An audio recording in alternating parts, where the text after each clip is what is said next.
and doctrine. So, yon ang ating Apostol Pedro.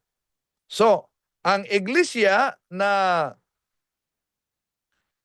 itinatag ng ating Panginoon, ang bahay na ito, tinawag o mano, kung tignan natin sa hula, unang mga hari, Kapitulo 8, versikulo 43. Pakinggan ninyo siya, buhat sa langit, na inyong tahanan, at ipinakaloob ang kaniyang hinihiling.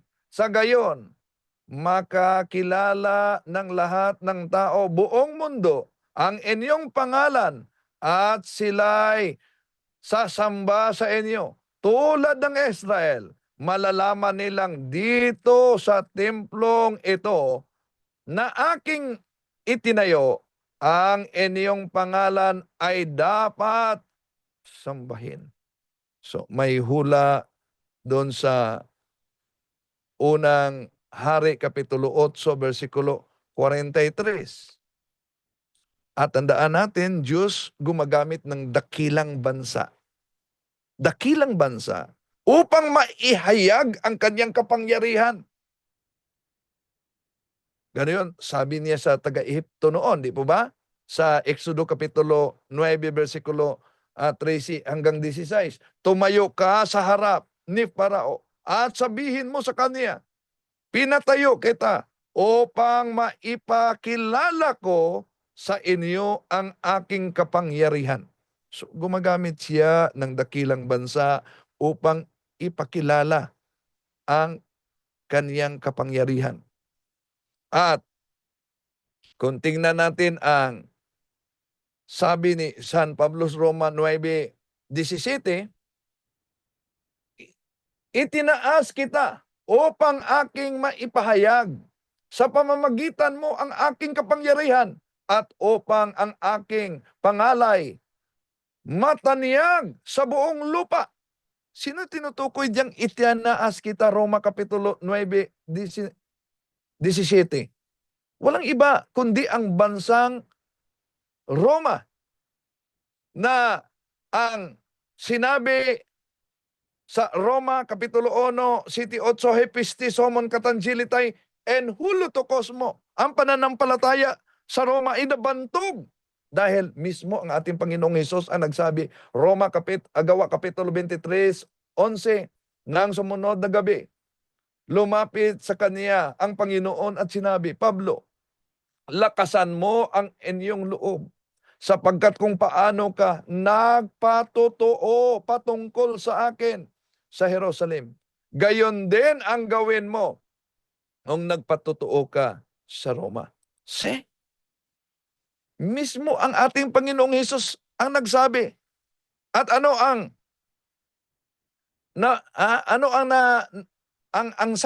pagiging saksi ni San Pablo sa Roma? Roma 1, City 8, ang pananampalataya sa Roma ay nabantog sa buong sanlibutan.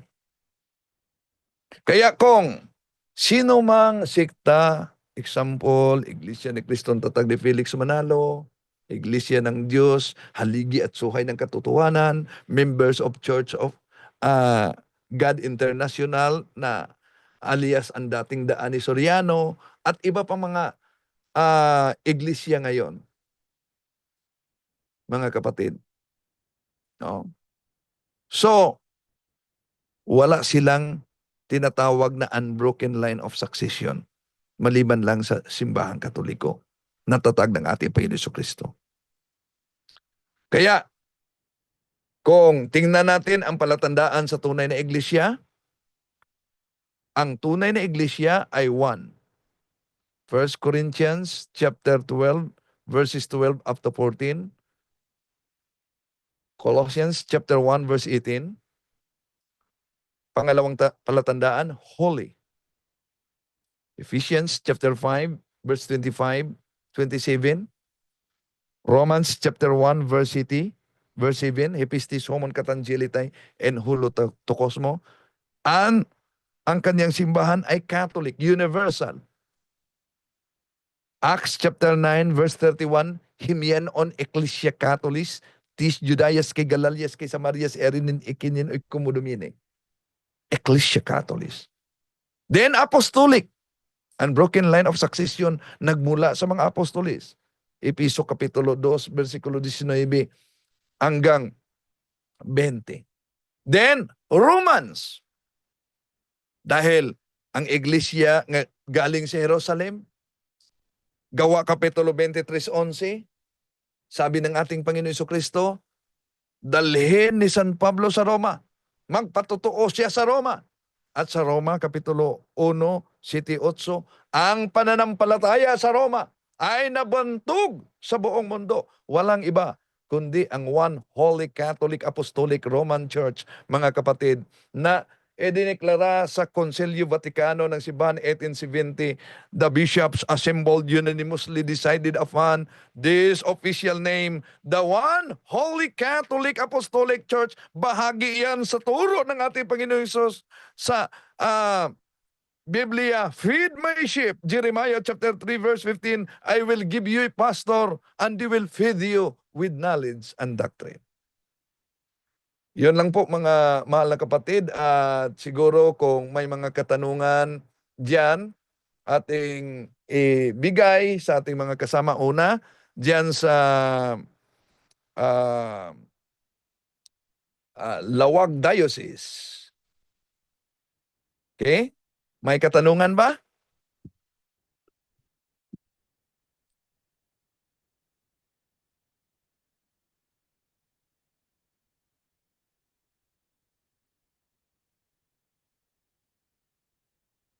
Ang ating mga kasama din dito, inanyayahan natin na tutulong sa pagsagot, no? Mga kasama natin. Okay. So may tanong ba?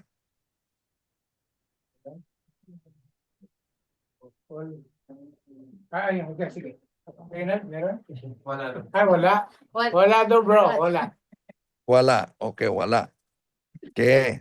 So, yon ang ating noong nakalipas, tinatalakay natin ang Bible, and then ang iglesia na naman ngayon. Pero okay. Nandito si Apo Dani? Andito, bro. Hello. Hello, Apo. Okay. So kung walang katanungan, pwede kayong mag-exit, then kami ang magpatuloy dito. Sige po. Okay. Thank you, Brother Brother Wendell. Wendell. See you again po. Hilingin namin ang blessing ni Apo Dani. Opo, papunta na po. Apo, papunta na po. Andiyan sa likod. Hello, brother. Hello, Apo. Hingi kami ng blessing, Apo, bago kayo mag-exit. Okay. The Lord be with you. And And with your spirit. And may Almighty God bless you all, the Father, the Son, and the Holy Spirit. Amen. Amen. So, brother, Maraming salamat, Apo. Maraming salamat. At pwede na kayong mag-exit. Bro Nandeng, sis Abigail, maraming salamat sa inyo. At sa mga youth natin dyan. Say hello. Hello. Say hello. Thank you so much. Hello. Okay. So, okay. Turn over ko kay Brad Jando. Brad Jando? Hi, Brother Jando. Thank you so much, Brother Wendell. God bless po. God bless po, God bless. Bless. Brad Jando? Di na kuho si Bro Jando. Sandali. Pakuhos natin. Mute. Paano exit? Okay, mag-exit sila. Sis Elda? Okay. Okay na. Yan. Nalito ako kasi kanina kasi sa Zoom meron ding doctrinal expo doon, and then alas 8 na hindi pa kayo tapos ito, so dito na lang kami lumipat. Yan. So dito na lang tayo ngayon sa ating mga tanungan portion na nandito sa ating mga comment section. Ating mga pagbigyan, pero dito ko muna unahin ko muna itong nasa WhatsApp muna. Okay, WhatsApp muna ha. Wait lang ha, wait lang. Tayo sa WhatsApp. Okay, from 0560, hi bro Jando, good day po sa inyo. Nagbabaka sakali lang po sa inyo. Sana mabasa mo ito messages ko. Gusto ko sana ipa-deliverance bro. Posible na may demonyo na sa katawan niya kasi po ang ugali niya arrogance, liar at sugal, ang lakas uminom ng alak. Naawa ako mga asawa niya. Ang dami ng asawa naman ito. No, mga asawa niya at mga anak niya siguro. Ang gusto ko po sana na maalis yung bad character niya po. Sana mapayuhan mo ako ano ang dapat kong gawin bilang dito po ako Saudi po. Siguro makabakasyon after 2 months po. Sana mapansin niyo itong messages ko at gusto ko rin mag-member sa ministry ninyo ni Father Darwin po. Thank you po. Kaya ating ibigay yan ang pagsagot niyan kay Brother Wendell Talibong. Brother Wendell, ano nang papayo mo doon? Okay. Wala ba si Bro Romer? Brother Romer, nandiyan ka na Brother Romer? Hindi kami ang host dito kaya hindi ako Si makapag-co-host sa Zelda, kanila. iho si pakiho si Bro Jando, si Zelda. And then nandiyan si Brother Dudong Barba para sa kanyang Okay, tanungan. Pero dito muna sagutin tayo sa natin. sa naghihingi ng payo. At saka Ah. doon po sa mga walang Zoom app, no, dami kasi nagano ng Brother Jando. Hindi ko alam kung paano makapasok sa live nyo kasi unang-una wala akong Zoom. So, yung ating programa, matagal na po itong napalawak, no? Pwede po kayo tumawag sa WhatsApp, sa Viber, at sa mismong cellphone number natin na nasa screen 096353320807. Kung alin doon ang unang makapasok, yun ang aking pagbibigyan. Pero as of now, hindi mo na ako tatanggap dahil may naka-raise hand dito.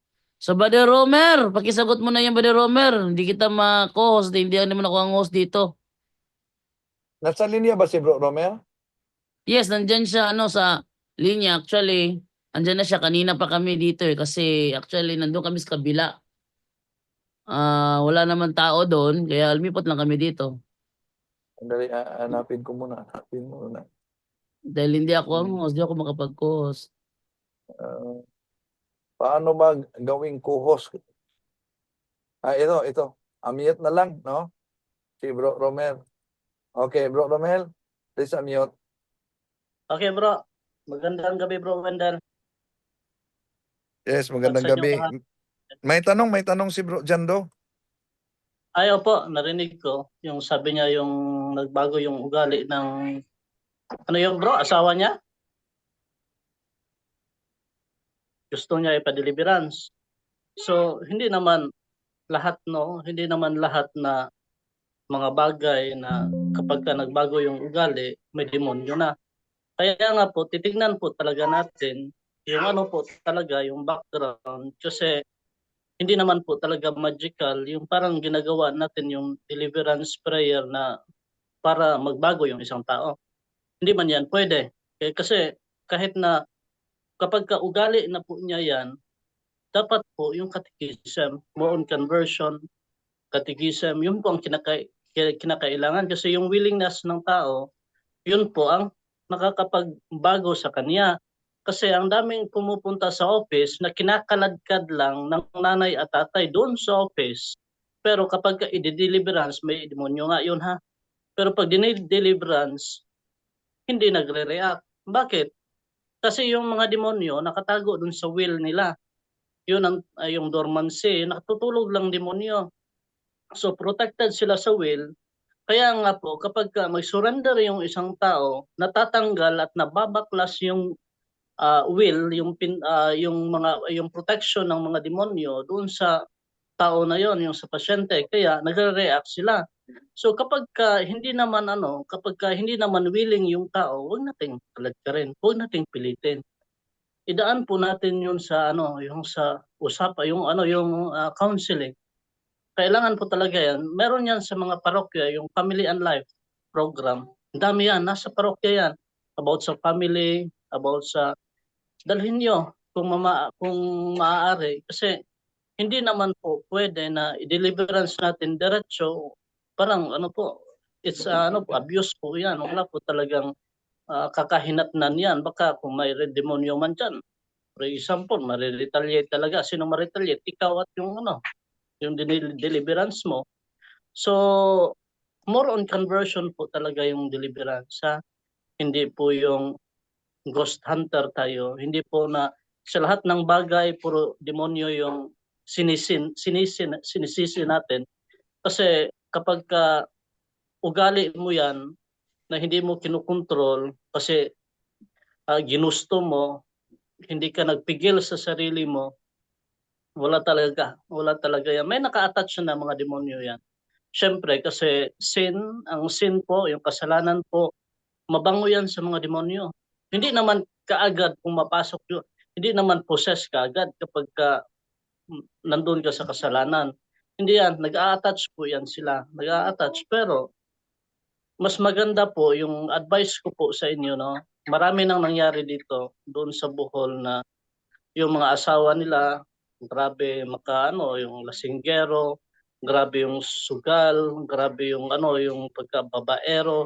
Nung nilagyan nila ng exorcism salt, yung nila inumin, yung mga pagkain nila nilalagyan. Alam nyo mga kapatid, anong nangyari sa kanya? Bumabalik siya dahan-dahan doon sa simbahan. Nakinig na siya doon sa turo ng simbahan kasi bakit ayaw makinig ng isang tao na makasalanan sa aral ng simbahan? Kasi pinaano ng demonyo, binablind ng demonyo. Every kasalanan, blind po tayo niyan. Para bang salamin, every kasalanan na ginagawa natin, yung salamin, parang tinatapunan mo palagi yan ng putik. Sa dami ng putik na nakatapon doon sa salamin, kahit na masinagan niya ng araw, hindi po talaga yan kikinang. So anong gagawin po natin para kuminang yung salamin na yon? Punasan natin. Punasan ng punasan. Hindi naman yan mawala yung isang beses lang. So araw-araw punasan. Ibig ko pong sabihin ganito. Dapat po yung conversion araw-araw. Yun po, segundo po yung conversion. Hindi po yan automatic. Kaya nga po, yun sa po natin, yung sa mga tao po na gusto po talaga na magbago, yun ang gawin ninyo. Lagyan ng exorcism oil, mga pagkain, ganyan. Magdasal po tayo sa conversion niya. Walang imposible sa dasal. Hindi po yan ipapadaan diretso sa deliverance. Dasal tayo. Yung Chaplet of Divine Mercy, ang dami na talaga na niyan, yung mga miracles na nangyari. Kung mabasa nyo yung diary ni Saint Faustina Kowalska, grabe yung testimony doon. Grabe yung binigay na grasya doon. Kahit na sa rosary, ang daming ang daming miracles doon. Bakit? Doon po tayo. Wag na po tayong wag po natin gawin yon na diretso deliverance kasi naghinala tayo kaagad na mayroong demonyo. Kaya nga kapag mag-convert siya, yan, kung meron ng demonyo na nakatago sa will niya, magre-react po yan. Doon po natin malalaman talaga yung demonyo ang nagpo-control sa kanya. Pero hindi naman sa lahat ng panahon, Yan, kasi may nagtutuligsa talaga sa atin na puro daw demonyo, lahat ng galaw daw natin, demonyo kaagad. Hindi naman, wala tayong tinuro na ganyan. Kahit na kami, hindi kami nagtuturo lahat ng galaw. May demonyo na, mga ganyan, possess ka na, hindi. Hindi yan ang turo ng yung sa simbahan. Meron tayong meron tayong yung ordinary yung sin, yung temptation, yung 7 capital deadly sins. Yun, ordinary attack yun ng demonyo kasi experience natin yan palagi. So doon pa lang nag-a-attach yung demonyo kasi para yung mga pating yung demonyo kapag nakaamoy ng dugo, lulusob talaga yan. So naka-attach lang sila. So wag na po natin paratangan na ma-possess yan o something. Hindi po, pagdasal po natin siya, yun po ang pinakakailangan. Kasi hindi naman mag-i-epekto yung dasal na automatic agad ibigay ng Diyos. Hindi po ganon. May process po yan. So ganon lang po ang sagot natin, Bro Jando. Okay, thank you sa iyo, Brother Romer. At pasensya na kayo sa mga nag-raise hand. Hindi ko po kayo ma-unmute kasi Ako ay hindi naman ako ang host ng programang ito. Kaya sa mga nandyan po, ay ito na pala. Okay, hindi ko kayo ma-unmute ha. Kasi na kayo. So dito muna ako sa mga question na nasa ating WhatsApp. From 1892, bro, good day na ako'y pangutana about sa ako anak. Naka first communion na siya, niya gitudluan sila unsaon pagkumpisal og unsay ikumpisal. Karon lay nakasala man mi duha, wala mi kasimba pag December 25. Nya ako siya gipangutana kung kamao ba siya mangumpisal. Dili na daw niya ako giask nakasala man ka unsa may imoy kumpisal. Ingon siya ambot lang, sige pod ni siya og tubag-tubag. Nako, musukol ba? Pwede ba ako siya tudluan unsay iyang ikumpisal? Or okay ra dili na siya mangumpisal kay wala pa man siya kabalogod. Nalimot daw siya, wala pod siya nakabalo. Unsay iyang wait lang ha. Saan tumatawag to? Wait lang. Double check ko muna. Sa akin ba? Hindi sa akin yung call. So, malamang sa iba yung call. Nalimot daw siya, wala pod siya kabalo sa iyang sala. Hehehe. Sorry sa disturbo, karon gabi may mukumpisal. Okay, naintindihan mo yung tanong, Brother Romer. Ikaw lang sumagot na lang nun kasi hindi ko ma-co-host si Brother Angel. Dahil hindi naman ako Nako, host. naas amyot, Brad Angel. Si Brother Angel, ikaw sagot na Brother Angel. Tagalogin ko yung tanong niya. Meron siyang tanong about sa anak niya na naka first communion na daw yon tinuruan sila kung paano magkumpisal at ano ang ikukumpisal. Subalit kami nagkasala ang dalawa sapagkat hindi kami nakapagsimba noong December 25. Then tinanong ko siya kung marunong ba siyang mangumpisal. Ang sabi niya hindi daw niya alam kung ano ang kanyang ikukumpisal sapagkat hindi niya alam kung anong kasalanan ang kanyang nagawa. At ang batang ito ay malakas din sumagot-sagot sa akin. Yung tipong lumalaban ba, pumapalag. Pwede ko ba siyang turuan na mangumpisal? At okay lang ba kung sasabihin ko sa kanya kung ano ang kanyang mga dapat ikumpisal? Kasi ang sabi niya, hindi niya alam, nakalimutan niya kung ano ang kanyang mga nagawang kasalanan. Pasensya na po sa disturbo at ngayong gabi mangungumpisal po kami. Pakisagot yung Brother Angel. Okay, hindi naman sa mga nakikinig ngayon, no? Hindi naman lang yung batang hindi alam ang makasalanan, eh. Kaya nga ganun kahalaga yung katikisim natin para mas malaman kung ano ba talagang kasalanan ng tao. Actually, ngayon hindi lang yung batang yon, halos karamihan ng mga Katoliko sa buong mundo.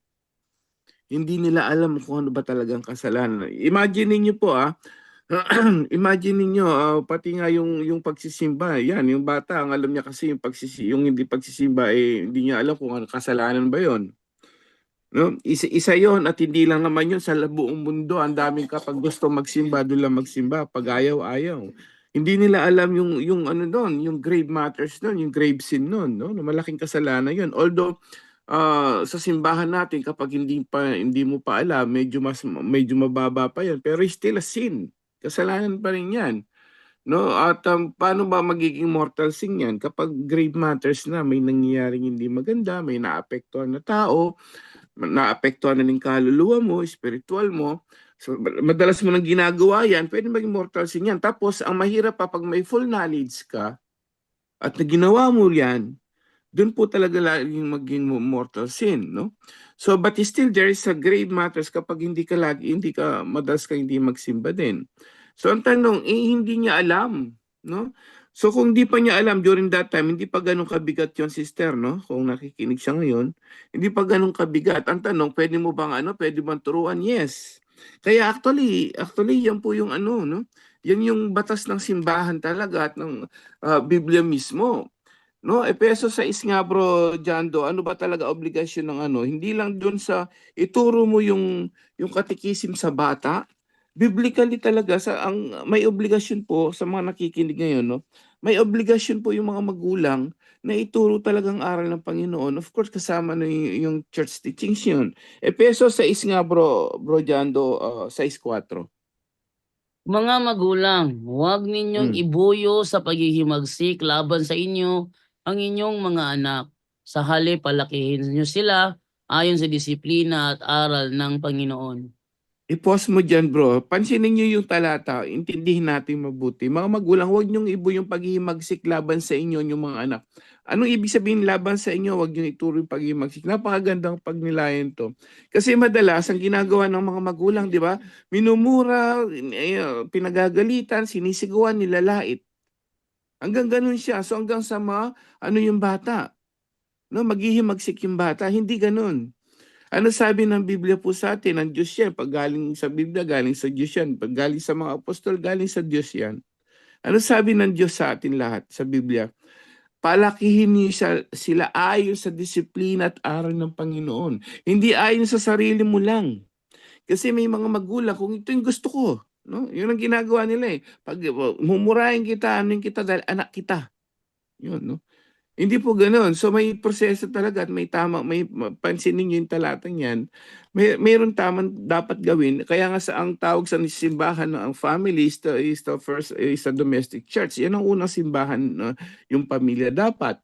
At ang magulang, no, bilang ang lalaki bilang pangulo, no, ng pamilya, actually siya dapat mangunang mag-aral muna. Paano nga naman itong nagtanong, pwede ko ba siyang turuan sa anong ikukumpisal niya? Kailangan po, mas obligasyon mo talaga na obligasyon natin kasi kung nagkakaroon ng sin of omission, pagkakasalang pagkukulang, yung mga mga magulang na hindi tinuturuan yung mga bata. Kaya nagkakaganon. Obligasyon niyo po talaga yon yung nagtanong, o kaya sa mga gusto magtanong ngayon sa mga tungkol doon, pwede bang turuan yung mga bata? Dapat nga, yun nga po ang dapat gawin. Kaya lang, ang problema, kahit ang mga magulang, di nga nila alam kung anong kasalanan eh. Bakit? Wala naman tayong katikisim, di ba? Halos lahat ng mga magulang ngayon, hindi nga alam ng magulang yung restriction sa mag-asawa. Yun nga iniisip ko eh, pati nga yung contraception, ang daming gumagamit niyan. No? Hindi nila alam yan. Pati nga sila, baka hindi nila alam yung makasalanan nilang ginagawa eh. Napakadami dapat pag-aralan sa turo ng simbahan about the kasalanan, about a sin. Hindi yan tinuturo siyempre sa misa natin dahil focus sa ebanghelyo. Pero napaka-importante rin nung maturo yung iba't ibang klase ng kasalanan na yan. Pati nga sa mga mag-asawa ngayon, ulitin natin mga nakikinig. May restriction din sa pagtatalik. O, di ba? Dati tinapik ko na yan. Hindi alam ng maraming tao sa buong mundo, sa mag-asawa, yung kasalanan nila na nagagawa nila sa pagtatalik. Kahit mag-asawa yan, may limitasyon yan. May restriction yan. Ano yung restriction? Review natin. Sa mag-asawa, hindi ka pwedeng, unang-una kahit mag-asawa kayo, hindi pwedeng ilabas yung sperm ng lalaki sa labas. See? Di ba usually ganun ginagawa? Magwi-withdrawal o kaya magpapalabas si lalaki o si babae mag-isa. Naku, kasalanan yun. O nagpagtatapon ng binhi pa rin yun. Parang masturbation din. Pag naunang nilabasan si lalaki, no, sa labas ng puwerta ng babae, kasalanan yun. Biro mo yun, no? Hindi alam ng maraming tao sa buong mundo yan. Usually, yun ang ginagawa. Oh, gusto ni lalaki, sige, gawin mo na, paligayahin mo lalako, asawa. Oh, anong gagawin? Paliligayahin si asawa, lalabasan si asawa lalaki. Akala nila mag-asawa sila, dahil mag-asawa, hindi kasalanan. Kasalanan yun. See? Hindi po alam ng maraming tao yan. Restriction in the marriage, inside the marriage. May restriction pa rin yan. Ay, asawa ko naman yan eh. Pwede ka, ang dami ngayon, online sex sila dahil nga dun sa, hindi magkahiwalay sila. So mag-online na lang. Bawal din yun. Napakadaming dapat isa lang yun, no, sa mga contraception. withdrawals, kung ano man gagawin para hindi magkaanak. Halos lahat ng mga tao. Hindi rin alam ng civil na civil lang pala yung magulang. Pati nga yung nagtatanong na ngayon, baka civil lang sila. See? O baka hindi ka sa simbahan yan. Pati sigurado ko kahit yung magulang yan, hindi niya alam about the civil marriage and live-in na bawal din mag-communion siya. Kahit yung magulang po, ang dami niya dapat malaman. So yun po, no? Ang tanong kasi kung kailangan niyang ituro, kailangan mo munang malaman. Ano ba talaga? Hindi lang po dun sa bata, kailangan malaman mo rin kung ano yung kasalanan mo bilang magulang. Kasalanan mo sa asawa mo, may pagkukulang ka ba? No, pero pa yung 7 deadly sin, napakaraming kasalanan. Pwede ba yung 10 utos na nakapalob, ang dami. Pagka talaga inano mo yung confession. So, ang maipapayo natin kapatid, pag-aralan niyo po muna mabuti, pati na yung sa inyong kasalanan bilang mag-asawa din. May ang daming restriction yan, even contraceptions, withdrawals, masturbation, dami. Panonood ng porn, kung ano-ano bang mga kasalanan na yan. At yung sin of omission, kasalanan na hindi mo wala yung mga pagtulong sa kapwa hindi ayaw mong tumulong, o yung ikaw ay dapat mong sabihan yung mga ano mo na hindi mo sinabi, ang daming kasalanan, no? So yun po, no, isa yun sa mas at least mas nadagdagan natin yung sagot dito. Paalala po sa lahat, ang mag-asawa sa Efesos 6:4, ang tungkulin ng mga magulang sa lahat na nakikinig, sana ma-share niyo ito, napaka-importante nito.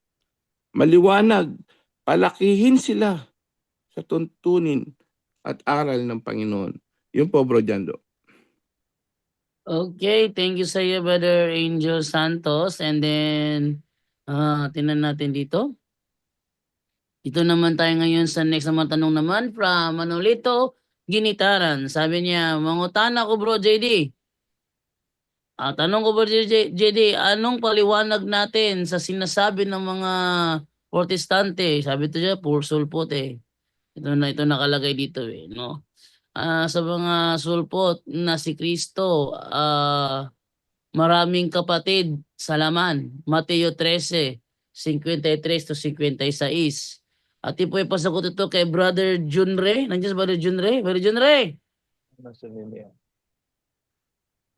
Brother Junre! Oh, sa'yo yung tanong ngayon, bro. Problema. Oh, laki. Bakit maraming kapatid si Panginoon Jesucristo? Hindi, ano ang magandang paliwanag Anong magandang paliwanag? magandang paliwanag kapag ginagamit ng mga protestante yung talata sa Mateo 13:55 na si Kristo ay may mga kapatid. Sabi nila sa laman daw. Pakisagot yan, Brother Jun.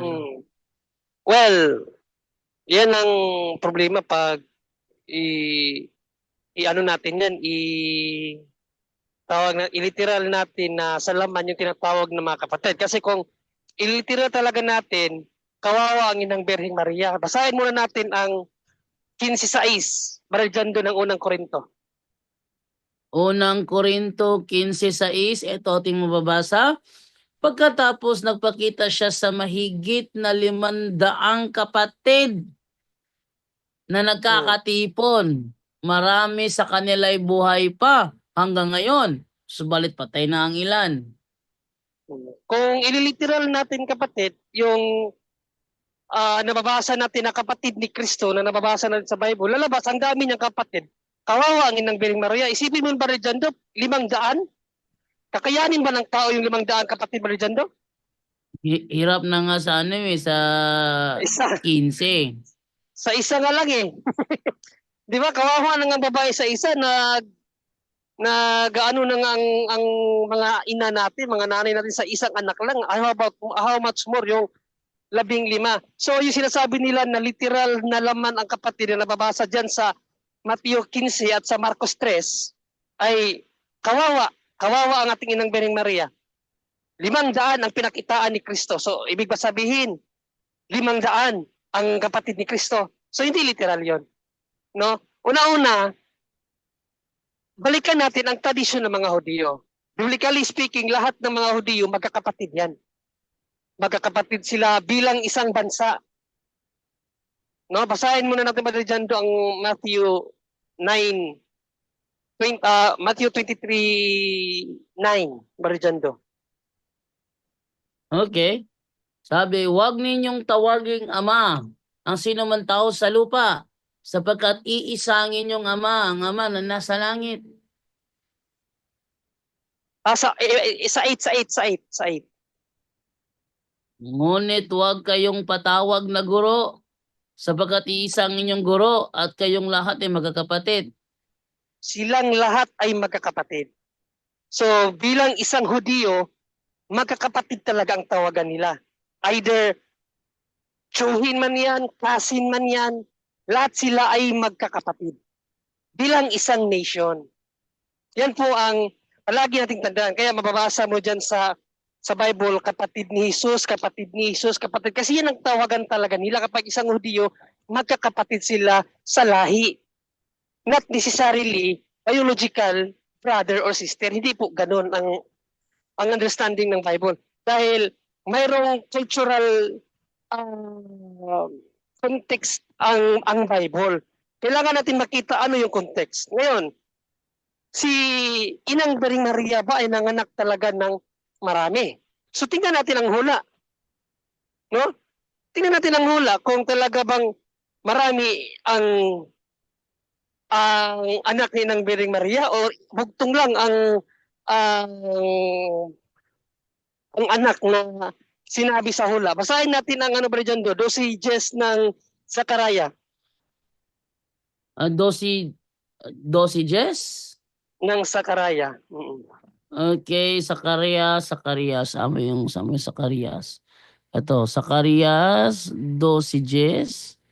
Ito sabi, ang lahi ni David at ang mga taga-Jerusalem ay gagawin kong mahabagin at mapanalanginin. Sa gayon, kapag pinagmasdan nila ang kanilang sinaksak ng sibat, ay tatangisan nila itong parang kaisa-isang anak o anak na panganay.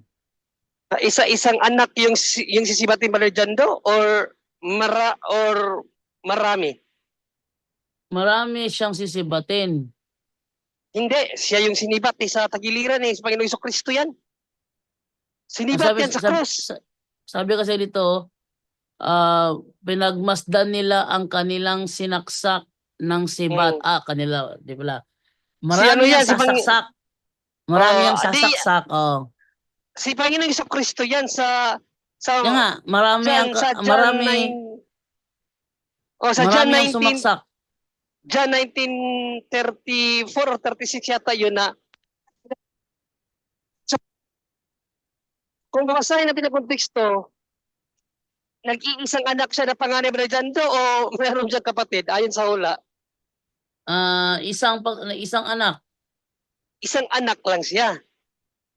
No, sa hula, iisa lang anak. Ngayon, dahil ang hula, isang anak, paano magkakaroon siya ng kapatid na Brother Jando? Yung hula, isa lang.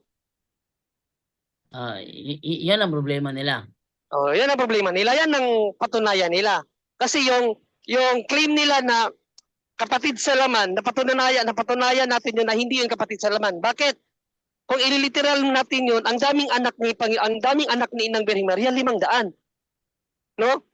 1 Corinthians 15:6, 500 ang kapatid ni Kristo na pinakitaan. Kung ililiteral natin yung kapatid. At hindi lang yan. Acts 1, Brother Jando, basahin natin ang Acts 1, yung 120, Brother Jando. Saan talata yun? Acts 1:9 ba yun, Brother Jando? Acts 1:15.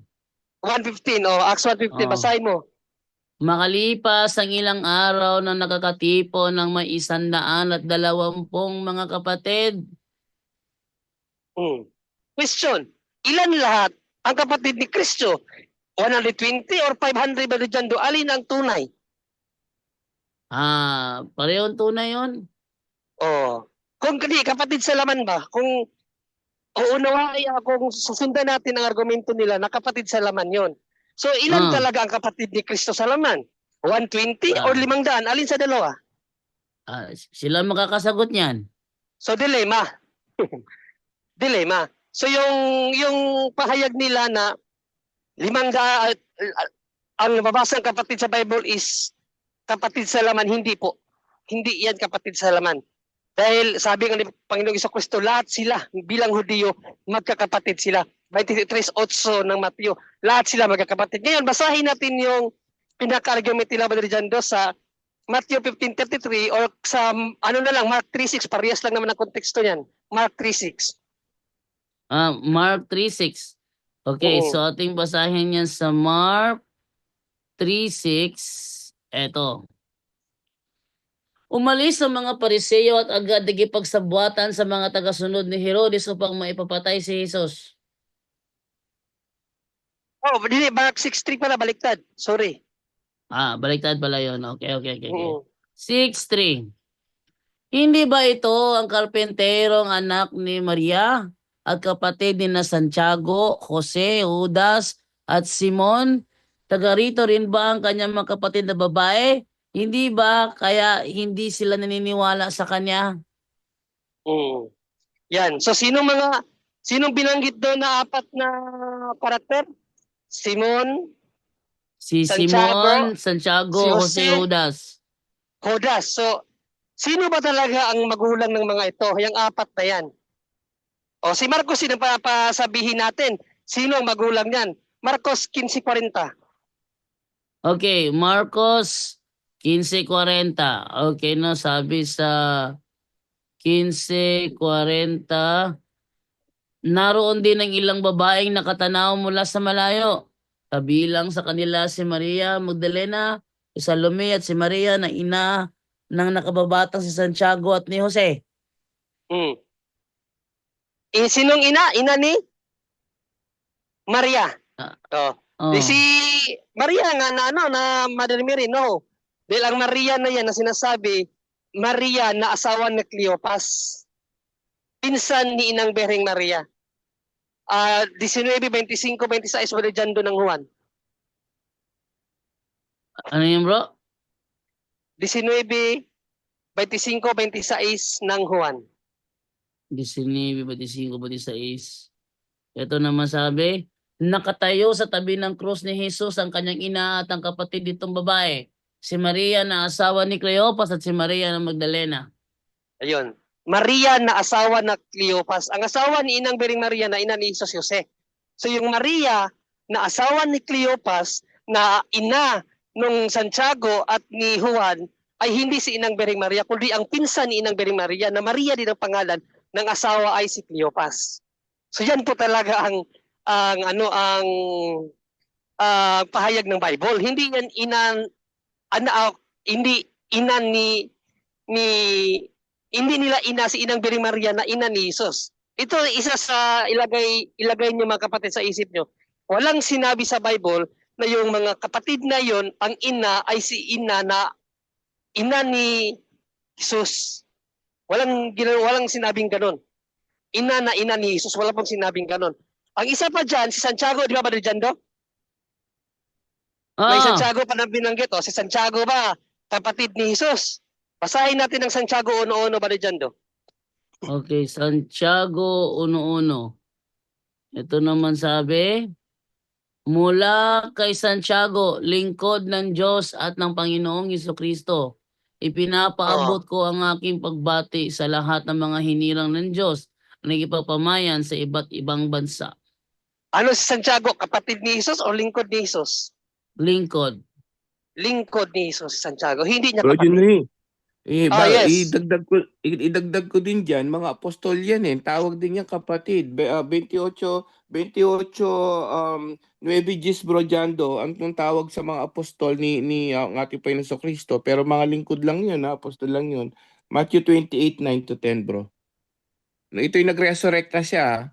Pansinin niyo ito kung ano yung sinabi natin Panginoon Kristo. Sa mga apostol niya to Ngunit sinalubong sila ni Jesus at binati. Lumapit sila sa kanya, hinawakan ng kanyang mga paa at sinamba siya. Sinabi sa Tapos? kanila ni Jesus, huwag kayong matakot. Umayo kayo at sabihin sa mga kapatid ko na pumunta sila sa Galilea at makikita nila ako roon. Ayun. Sino yung kapatid niya sinasabi niya yan? Mga apostol niya. Pag tinuloy-tuloy mo yan, mga apostol yun. Sila yung magkikita-kita sila, no? So yun, kaya si Santiago, sinabi, ito kapatid niya si Santiago. Pero later on, ito pala yung lingkod niya at apostol niya. Dinagdag ko lang yun, Bro Junry. Go ahead. Yes, salamat Brother Angel kasi yun talaga ang sunod ko na sasabihin din. Yung yung yung sinasabing si Santiago ay lingkod ni Kristo, tawag sa kanyang mga lingkod ay kapatid din. No, so hindi talaga yan biological na kapatid yung apat na binanggit. Ang isa na lang si Jose. Si Jose, hindi siya binanggit sa Biblia. Walang nabanggit kay Jose after sa pahayag ni Marcos at ni Mateo na mga kapatid ni Jesus, hindi na nabanggit yung si Jose. Pero sa tradisyon, no? Well, ito, sinagot ko na, pinahayag ko na ito dati pa dito sa punto por punto din. Hindi ko lang may pakita ngayon yung reference ko kasi nasa trabaho ako. Si Jose, anak siya ni Alfeo according sa tradition. Anak siya ni Alfeo or Tadeo. No, yung Alfeo na Cleopas, yung asawa ni Maria. So ibig sabihin, si Juan, Santiago, si Simon, at sino yung isa ba dyan do? Jose. Ano yan, bro? Ay, yung apat na binanggit, Juan, Santiago, Jose, at si Judas ay magkakapatid sa isang ina na si Maria na ang asawa ay Cleopas. Mabasa po natin yan sa tradisyon, pinahayag ko na yan dito, pinakita ko na dati ang reference niyan, may reference ako niyan, na yung apat na yan ay magkakapatid at pinsan ni Jesus yan. Pinsan ni Jesus. So sa Jewish tradition, ang pinsan, ang tawag nila ay kapatid din. So yun talaga ang Jewish tradition. So again, ulitin natin, or up na lang natin, na ang kapatid na nababasa sa Bible ay hindi mo uunawaing literal. Kasi dilema yan.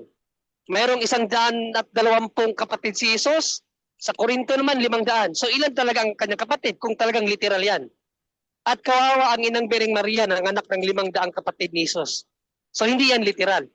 Dahil bilang Hudyo, as one nation, as Jewish nation, sila ay magkakapatid sa lahi, no? 23:8 ng Mateo, kayong lahat ay magkakapatid. So magkakapatid sila sa lahi, hindi meaning biological. At again, balikan niyo ang hula. Zacarias 12:10, iisang anak lang ang sinibat. Sino ba yung sinibat? Ng ating Panginoong Jesucristo. Nasa John 19 yan.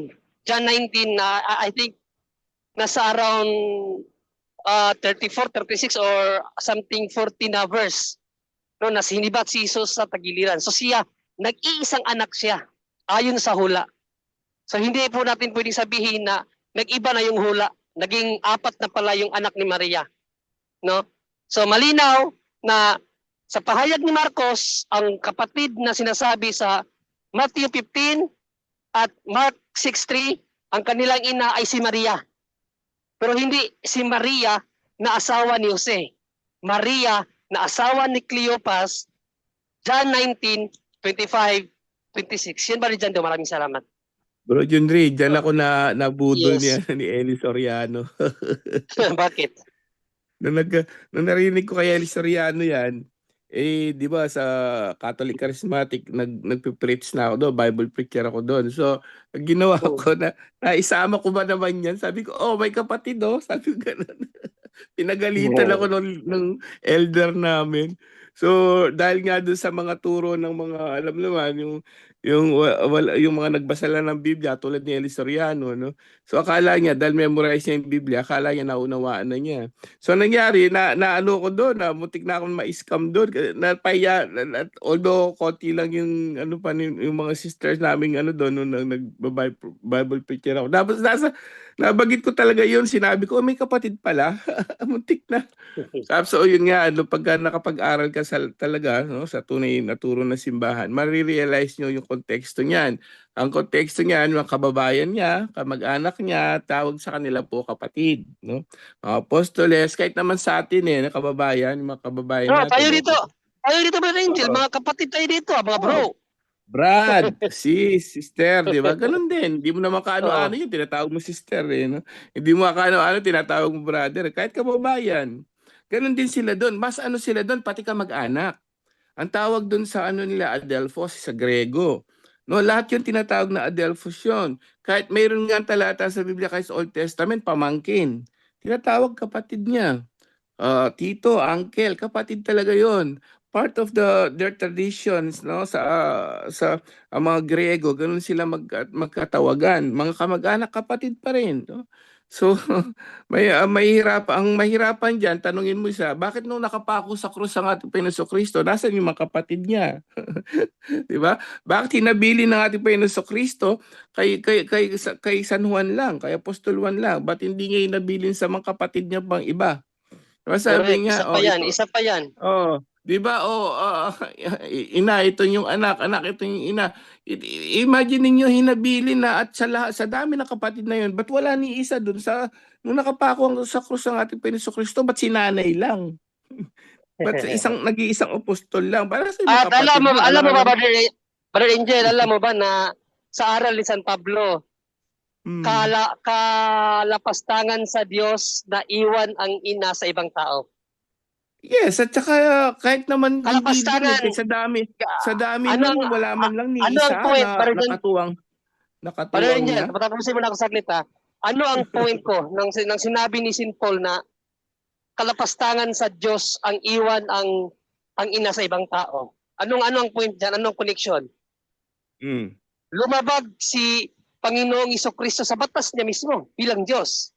Kaya kung kalapastangan pala sa Diyos ang iwan ng ina sa ibang tao, bakit niya iniwan kay Apostol na Juan kung mayroon siyang mga kapatid? Nakalimutan ko lang yung talata niya, nasa unang Timoteo yata yun, nasa magandang balita yun nabasa ko yan actually, present ko yan dito dati na kalapastangan sa Diyos ang iwan ng ina sa ibang tao. So, kung talagang may kapatid si Jesus, edi nilapastangan ni Jesus sa kanyang sariling utos. Dahil sa Mismo. kanila bilang Hudyo, immoral yon. Immoral yan na iwan ang ina sa ibang tao. Pero bakit iniwan ni Jesus ang kanyang ina kay San Juan? Kung wala siyang ibang kapatid, Brother Angel. Yun nga, no? At saka sa dami ng yung presentation niya, pagpunta sa templo, kasama niya lang isa eh. Ang ating Panginoon Kristo lang. Nasa yung mga ibang kapatid na ating Panginoon Kristo? Wala naman eh. Nung bata siya, di ba? Wala naman eh. Di ba? Pinresent siya sa temple eh. 12, halos ilang taon na siya rin. Tapos nung sinama siya, naiwan siya. Halos 12 years old na dun. Nasa yung mga ibang bata, wala. So doon pa lang makikita mo talaga, no? Napakarami ng naano ng MCGI yan, ni Brother Eli dyan, na marami daw kapatid siya, no? So kung talagang mahirap kapag nagbasa ka lang at wala kang talagang unawa na hindi ka guided by the true church, Bro Jando. Okay, at ibigay muna ang tatanong muna si Mary Jane Perez. Mary Jane Perez, good evening. Mary Jane Perez, good evening. Hello, malinaw. You go ahead, sister. Malinaw yung audio, loud and clear. Sige, loud and clear. Hello, Karen. Uy. Pasensya na, hindi ako bukas ng camera kasi blind po ako, so okay lang, audio na lang. So, ang tanong ko lang po, clarify, okay lang po ba maklaruhan lang ba kung sa Bisaya pa? Ang sabi ng ibang sekta, kung maniwala po tayo kay Kristo, tayo ay maligtas. Si Kristo lang na tanggapin na personal na tagapagligtas. Pero ang tanong ko lang po, ano po dito sa atin po, sa ating pananampalatayang Katoliko, na siguro nasagot na po yan dati siguro sa iba na nagtatanong ng ganyan, pero mas mabuti po siguro na marinig ko po dito po mismo sa live at saka sa Zoom po na nandito po ako. Salamat po mga CFD po. Okay, yung tanong na yan, Mary Jane, is, nakikinig ba yung tatanong ngayon niya? Nakikinig ba? Siya daw yung nagtatanong Brother Jando. Ako ang nagtanong po. Akala Ako ko, ang nagtatanong. pinapatanong sa'yo. Oh, sige, at isa pasagot yan kay Brother John Ray. Brother John Ray, go ahead. Yes, una, doon sa sinasabi na acceptance of Christ, well, batas naman talaga yun eh. Actually, yan ang will of God, will of the Father. John 6:40, Brother Jando, pakibasa. Ano yan bro? John 6:40? 40, yes. Okay, ating tingnan sa John 6:40. 6:40. Ito sabi dito, sapagkat ito ang kalooban ng aking Ama, ang lahat ng nakakakita sa anak at sumasampalataya sa kanya ay magkaroon ng buhay na walang hanggan at sila'y muli kong bubuhayin sa huling araw. So, that is the will of the Father, sister, na enable for us to be saved, we must to believe Christ. So, dapat talaga nating sumampalataya sa Kanya. Pero alam mo, sister, kung ano ang ginawa ng mga Protestante, sister? May narinig ka ba na sumampalataya lang, sister? Ewan ko po, mukhang dyan ako naguguluhan sa kanilang Brother paraan. Jando, para maunawaan ni sister Brother Jando, pakibasa ulit yung John 6:40. Pakinggan mo ng maigi, sister, pakinggan mo ng maigi. Okay po. Sabi, sapagkat ito ang kalooban ng aking Ama, ang lahat ng nakakakita sa anak at sumasampalataya sa kanya ay magkakaroon ng buhay na walang hanggan at sila'y muli kong bubuhayin sa huling araw. Okay, tatanungin kita, sister, sister. May narinig ka Yes. ba na sumampalataya lang o wala? Wala po. So, paano sila magpahayag? Di ba? Christ alone? Iba po talaga. Ngayon, dinagdagan nila ang banal na Yun lang po. kasulatan. Oo. Tama? Dinagdagan nila ang banal na kasulatan. Tama? Kasi sabi nila, Yes Christ po. alone eh. May alone. O sa Tagalog, Kristo lamang. Wala namang sinabi sa Kristo na manampalataya kayo sa akin lamang. Or ito ang kalooban ng Ama, ang sumampalataya sa akin lamang. Dinagdagan nila ng salitang lamang. Ano bang sinabi ni St. Paul? Unang Korinto 4:6, Brother Jando. Unang Korinto 4:6. Okay, sabi ganito. Mga kapatid, kami ni Apollos ang ginamit kong halimbawa para sa inyong kapakinabangan upang matutuhan ninyo ang kahulugan ng kasabihang huwag lalampas sa nasusulat. Huwag ninyong ipagmalaki ang isang tao upang hamakin ang iba. Di ba sabi, sister, huwag humigit sa nasusulat, sister? Region Ray, Sister, yes, bro. Yes ayos po. yung paliwanag mo baka sabihin nila, oy, puto por punto, nahawa na kay Brother El eh. No, hindi. Kasi sinabi yan ni St. Paul na wag hihigit sa mga bagay na nasusulat. What do we mean that? Hindi mo pwedeng dagdagan ang ebanghelyo. Dinagdagan nila eh. Ang sabi nila, Christ alone. Ang hindi naman sinabi kahit ng apostol, hindi naman sinasabi Christ alone. So, higit sa nasusulat yun. Hindi yan panggagaya. Yan ang theology talaga ng Catholic. Hindi mo pwedeng dagdagan ang ebanghelyo dahil lamang sa iyong maling unawa. At yan ang nangyayari. Bible alone, Christ alone, walang alone sa Bible. Grace alone, ano pang alone, 5 alone yun sa kanila eh. So, dagdag ang kanilang aral, dinagdagan nila ang ebanghelyo. Ang ebanghelyo ni Kristo, believe and be baptized and you will be saved. Believe, hindi yan sinabi, believe only. Yung only, dagdag yun. Dagdag sa pananampalataya yun. Yan ang sinabi ni St. Paul. Huwag humigit sa mga bagay na nasusulat. Ang understanding kasi ni Eli Soriano, huwag humigit sa mga bagay na nasusulat. Hindi naman nakasulat 1 Roman Catholic eh. Hindi ganon.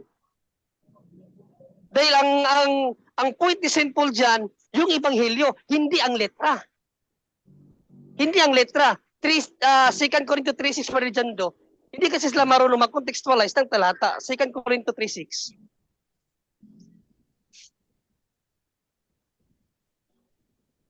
Orlando?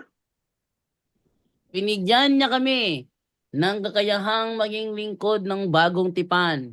Isang kasunduang hindi ayon sa kautosang nakasulat, kundi ayon sa Espiritu. Sapagkat ang kautosang nakasulat ay nadudulot ng kamatayan, ngunit ang Espiritu ay nagbibigay buhay. Yan ang point ni St. Paul. Nung sinabi niya, wag humigit sa mga bagay na nasulat. Ibig sabihin, yung Ebanghelyo, wag mong higitan.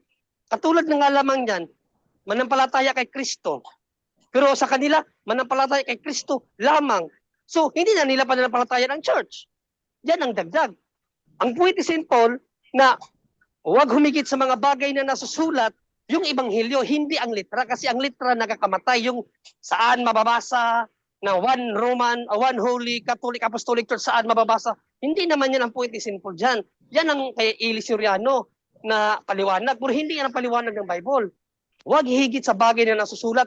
Ang ibig sabihin ni St. Paul dyan, yung Ebanghelyo na kanya natanggap. 15:1-3 ba dyan doon ng unang Korinto? Or 15:1-2 lang, 15:1-2. Unang Korinto 15:1-2. Hmm. Mga kapatid, ngayon ipinapaalala ko sa inyo ang magandang balitang ipinangangaral ko sa inyo. Yan ang magandang balitang inyong tinanggap at naging saligan ng inyong pananampalataya. Naliligtas kayo sa pamamagitan nito kung matatag ninyong pinanghahawakan ang salitang ipinangangaral ko sa inyo, maliban na lamang kung walang kabuluhan ng inyong pagsampalataya. Sa ibang salin niyan, ipinapahayag ko ang magandang balita na tinanggap ko. So yun ang point ni St. Paul dyan. Kung ano yung tinanggap niya na Ebanghelyo, wag nating i-distort, wag nating dagdagan. Kasi yung ang Ebanghelyo ni Kristo, manampalataya. Hindi sinabi, manampalataya lamang. So yan ang una, sister. Ngayon, dapat ba nating tanggapin ang church or hindi? Well, sinabi ng ni Brother Wendell kanina sa kanyang presentation, church and Christ is inseparable. Colossians 1:18 ba dyan do? Okay, Colossus 1:18. Ito sabi, siya ang ulo ng iglesia na kanyang katawan. Siya ang pasimula. Siya ang panganay na binuhay mula sa kamatayan upang siya'y maging pangunahin sa lahat. Si Kristo daw, ang ating Panginoong Kristo, ang ulo ng kanyang iglesia at kanyang katawan. Sino ang ulo, sister? Si Kristo. Sino ang katawan? Si Kristo pa rin. Hindi, ang simbahan. Simbahan, natin sorry. Ulitin natin ba dyan pagbasa para maunawaan ni sister? Colossians 1:18. Okay, sabi ganito, siya ang ulo ng iglesia na kanyang katawan. Oh, Siya dyan ang naman dyan do. Oh, siya ang ulo ng iglesia na kanyang katawan. Ano yung kanyang katawan? Simbahan. Sino yung ulo? Si Kristo. Oh, tanungin kita. Marapat ba tanggapin ang ulo, itapon ng simbahan, itapon ng katawan? Ano po yun? Marapat tanggapin Marapat ang ba ulo. natanggapin mo yung ulo, itapon mo yung katawan? Marapat ba o hindi? Hindi po. Hindi talaga. Matthew 14:15, Brother Jando, anong mangyayari sa mga tao na hindi tatanggap sa simbahan? Ha? Ang bibig Matthew ko. 10. Do not talk if your mouth is full. Oh, inuminom ka muna ng tubig. Sige, dandahan. Bilisan mo yung pagkain.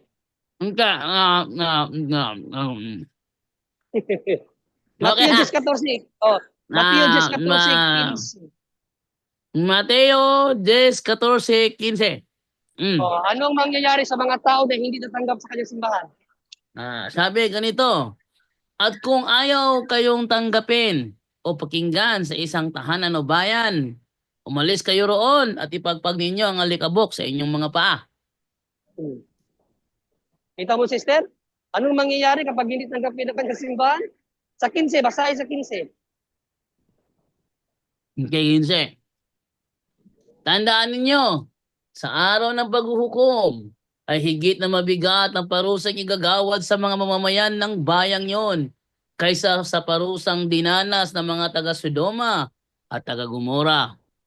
Grabe ang dadanasin ng taong i-reject ang kanyang simbahan, sister. Kaya nga sa Lucas 10:16 ba dyan do? Ha? Lucas 10:16. Lucas 10:16.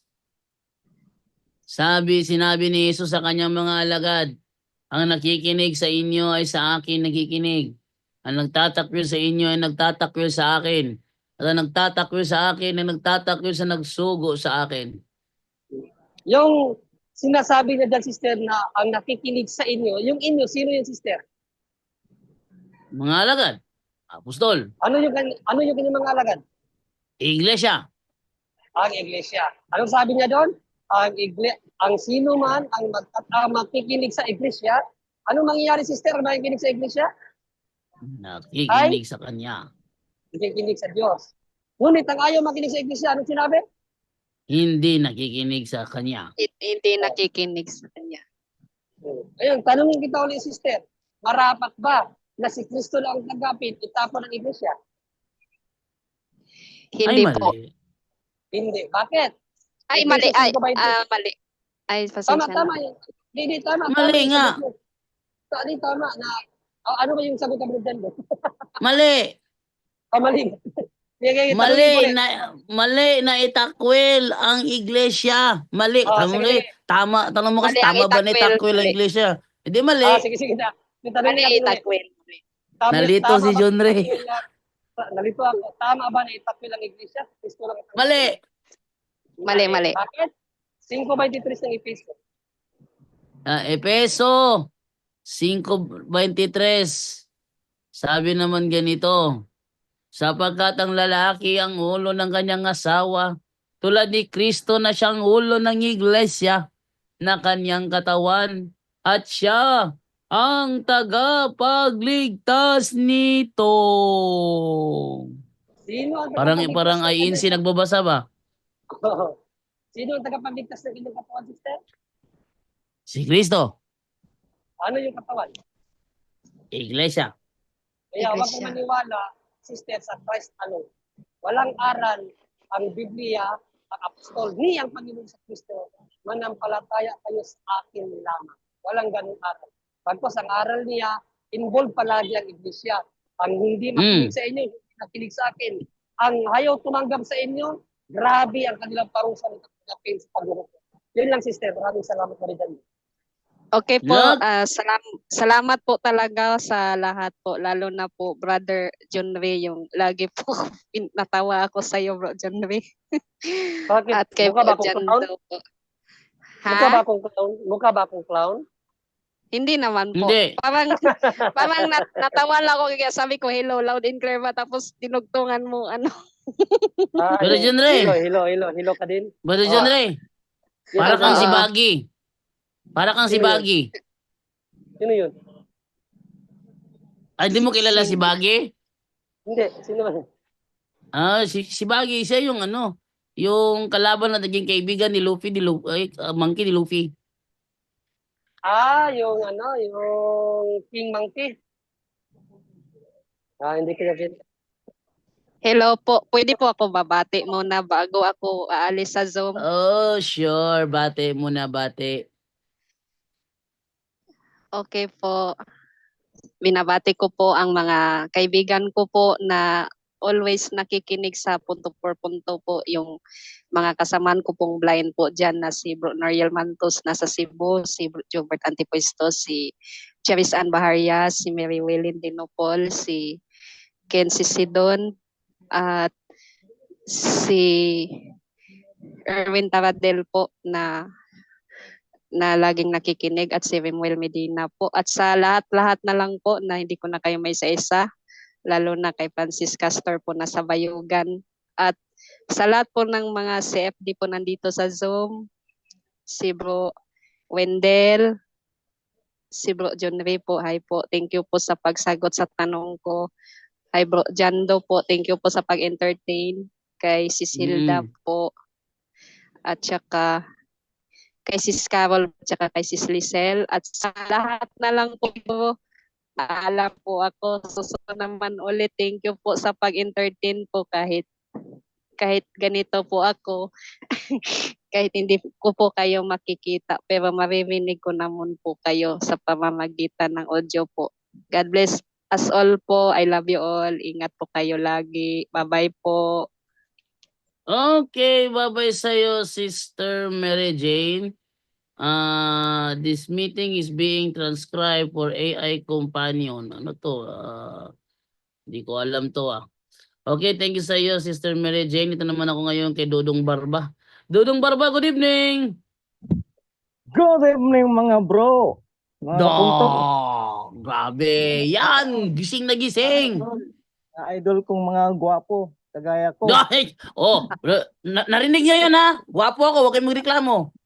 Itong tanong ko bro, para to sana kay bro Wendell. Regarding lang to sa kung legit ba yung dati niyang ginamit sa debit kay Parba, kay Ramil Parba. Yung Confraternity Bible. Na Okay, nakasulat- Brother Wendell. si bro Ikaw makakasagot yan, Brother Wendell. Si Idol Wendell. Bro, Wendell. Yes. Idol. Legit ba Bro, daw Jado. yung legit ba daw yung Oh, yes. ginamit mo Oh, kay Parba? Legit yun na ginamit natin kay Parba sa confraternity. Pero Oo. iba yung ginamit din ni Parba. Kaya nga may desisyon ang moderator na nagbasa doon, yon ang iniwasan nila. No? Ang pahayag sa moderator.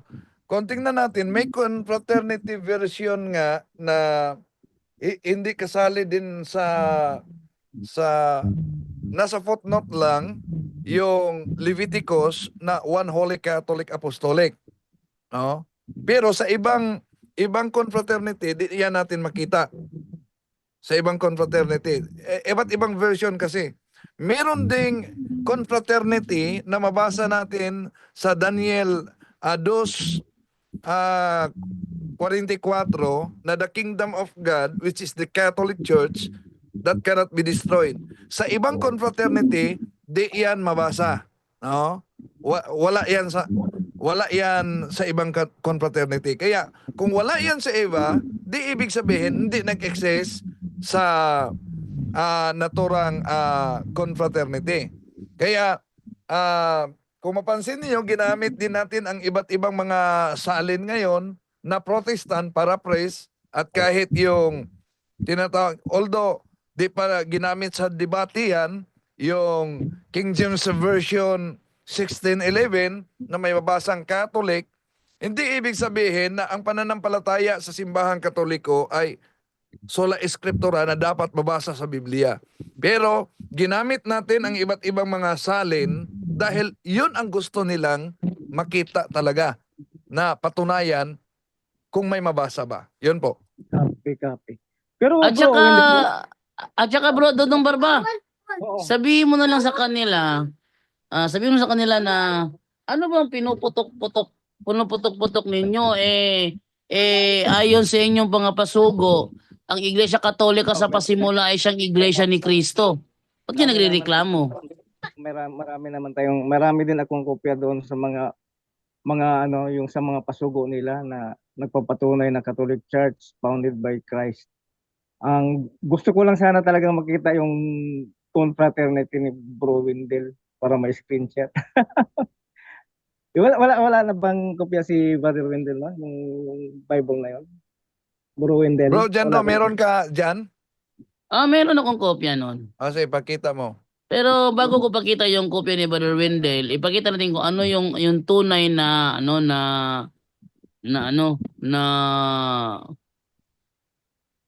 yung tunay na tamper. Eto. Yan. Ito yung tunay na tamper. Yung Bisayang King James Version, dinagdagan nila. Ito yung ginamit ni Marcelo sa kanyang pagtalakayan kay Padre Darwin doon sa Dimyao, kung saan ang 1824 dinagdagan ng term tawo ug dili Dios. Salungat ito sa 111 ng King James Version. Kasi ito yung talagang tamper na ginawa ng mga INC ni Manalo at ipakita ang tunay na nakalagay sa Bisaya version ng 1824. Ito nakalagay Ayan tinan niyo tinan niyo yan Busa miingon ako kaninyo nga mga matay kamo sa inyong mga sala. May semicolon Ano yung sa original? Busa miingon ako kaninyo nga mga matay kamo sa inyong mga sala. Pareho. Balik. Kay kung kamo dili man nagpanoo, kama. Ito isa. Kay kung kamo dili man nagpanoo, kama rin. Pareho. Nga ako mao si Kristo, kama. Isa.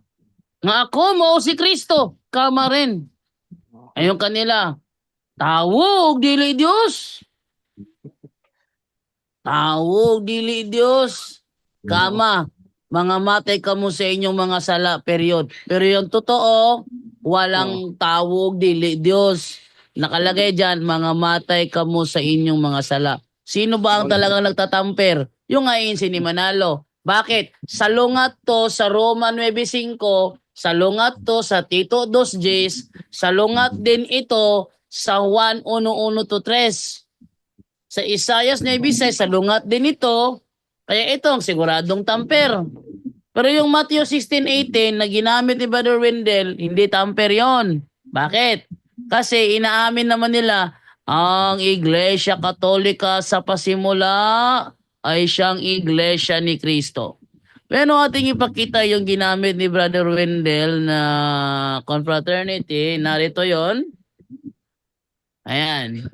And I say today, thou art Peter, and upon this rock I will build my holy Catholic, Apostolic Roman Church, and the gates of hell shall not prevail against it.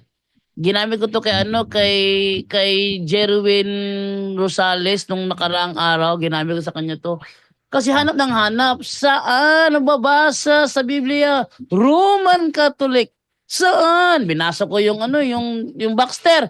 Ay, Catholic lang yan. Gusto ko, may nakalagay na Roman. Gusto ko, yun ang mabasa. Nang binasa ko to, sabi niya, ay bugos yan.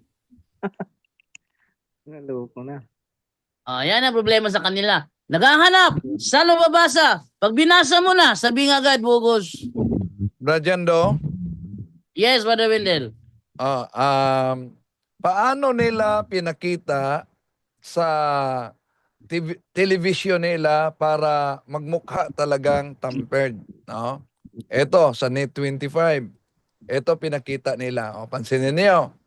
One Holy Catholic Apostolic Church. Di ba nakita niyo?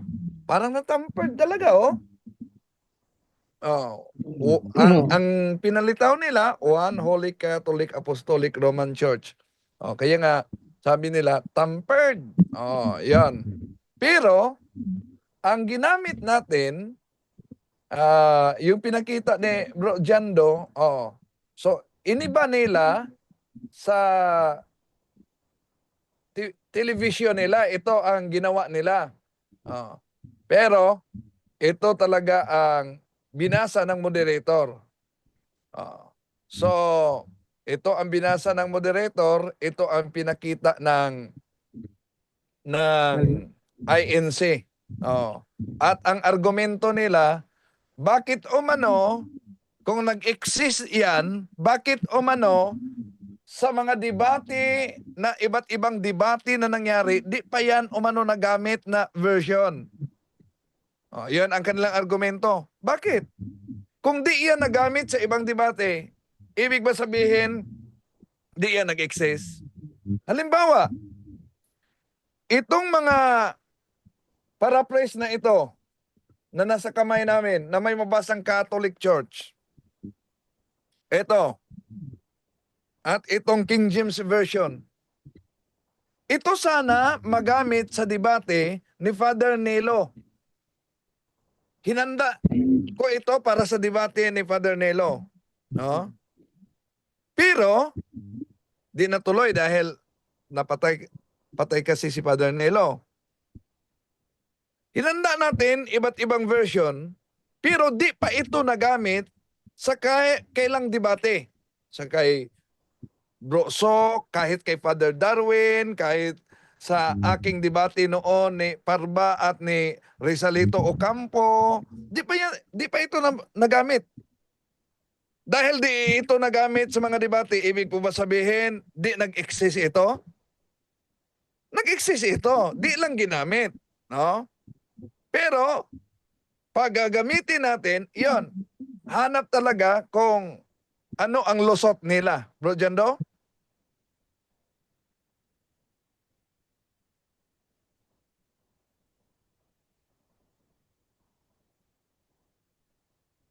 Bro Jando? Okay. Nawa atas Bro Jando. Bro, Dodong? Ay, okay, malinaw. Malinaw na, malinaw. Malinaw, At idol. saka wala sasabihin tamper yan. Kasi may kopya din ako. Kala nyo? Ayan o. Meron din ako. Huwag nyo sabihin na yung aming gamit ni Father Wendell, tamper to. May kopya din ako. So, hindi siya tamper. Yung tamper, yung kanilang ginawa doon. Bakit? Salungat sa ibang talata yon. Pero yung kanilang, yung ginamit Father Wendell, hindi salungat yun. Inaamin At nila yung yun ginamit Ayan, ko, Bro Jando, may nakita kong debate ni Bro John Jonah versus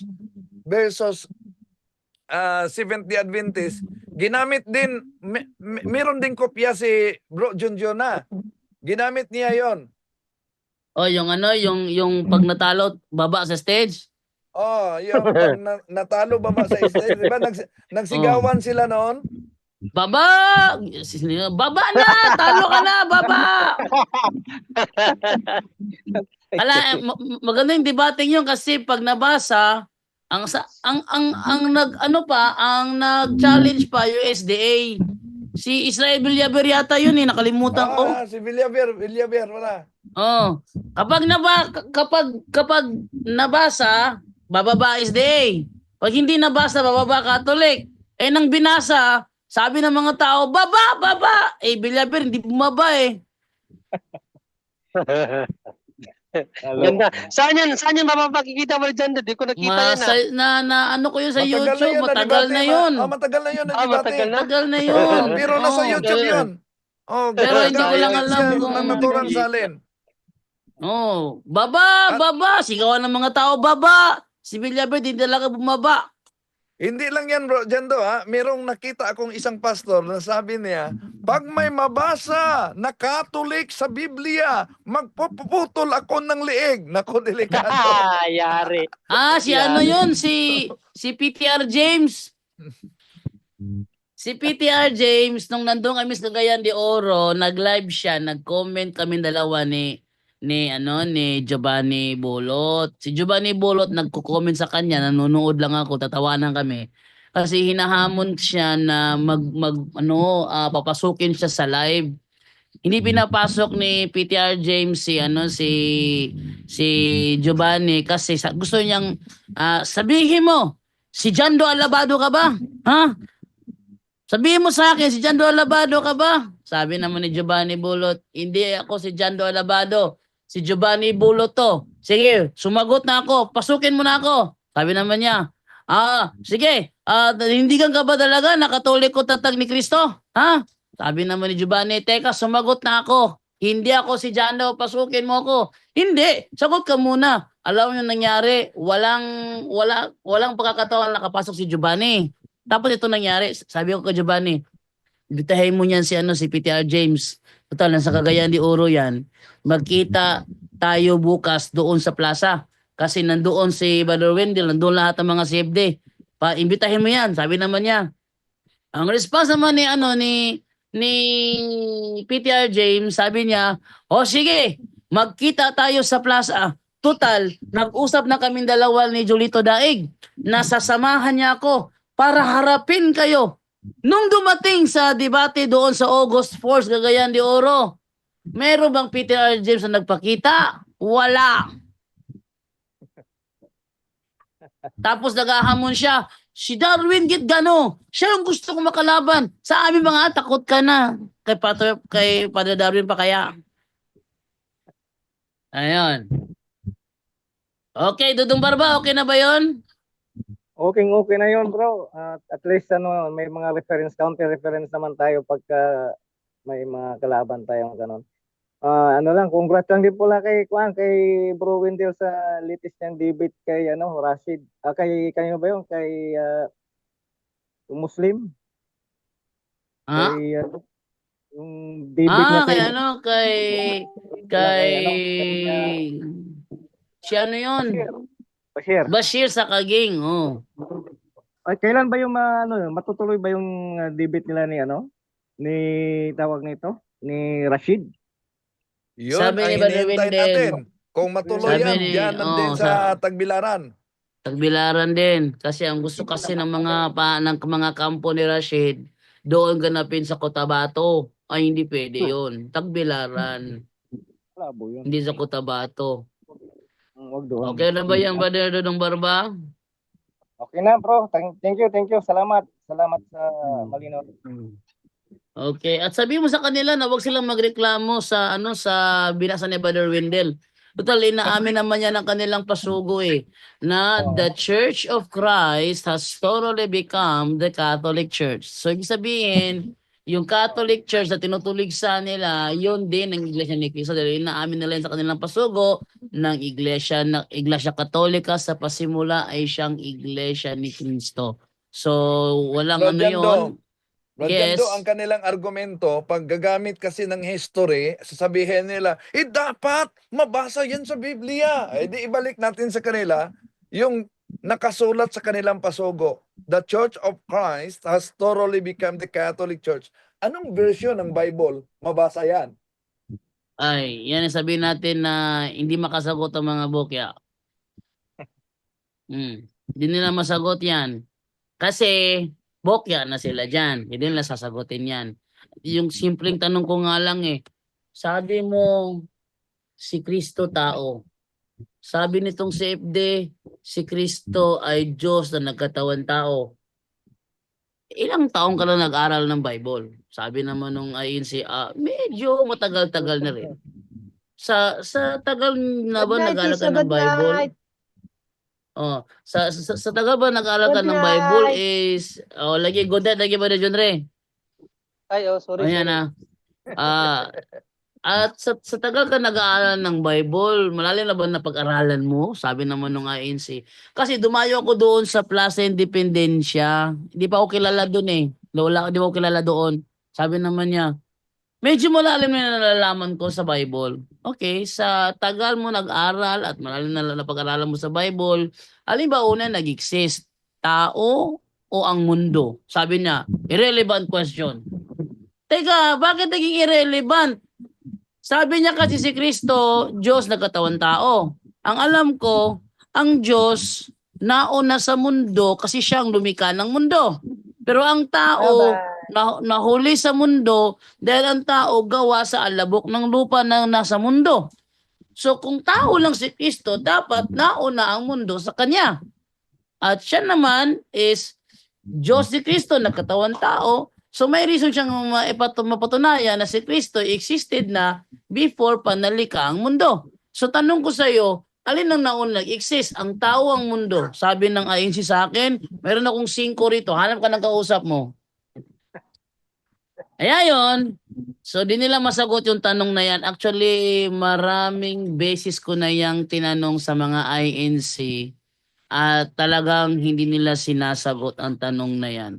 Okay, thank you sa iyo, Brother Dodong Barba, sa iyong katanungan. God bless us all. Okay, so 9:37 na po. Ilang minuto na lang, magtatapos na po tayo. So, control na po ako sa pagsagot sa mga katanungan. Okay, Ate Rolette, good evening. Ate Rolette? Hello, magandang gabi, Bro Chando. Long time no. long time no chat. Ay no see. Magandang gabi po lahat sa ating mga kapuntos, mga ka-PPP po. Magandang gabi po. May tanong lang po ako, Brother Jando, kasi hindi alam ng anak ko kung paano sasagutin. Kaya itatanong ko na lang dito. Mayroon siyang kaibigan yata o kaklase na Katoliko. Ang sabi is, hindi daw siya Mayroon siyang kaibigan na? kaibigan yata or kaklase yung anak ko. Okay. Oo, okay. Tapos, hindi daw siya naniniwala sa mga sakrament at sa confession.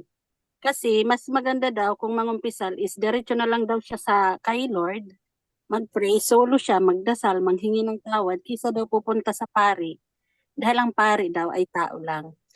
In-explain ng anak ko naman, pero hindi daw talaga naniniwala. Ang sabi ng anak ko, ano ba ang maganda na masabi ko sa kanya, meron bang pwede akong bigyan ng sa Biblia or mga, ano ba ang maganda doon, Bro Jando, na para masagot ng anak ko yung kaibigan niya?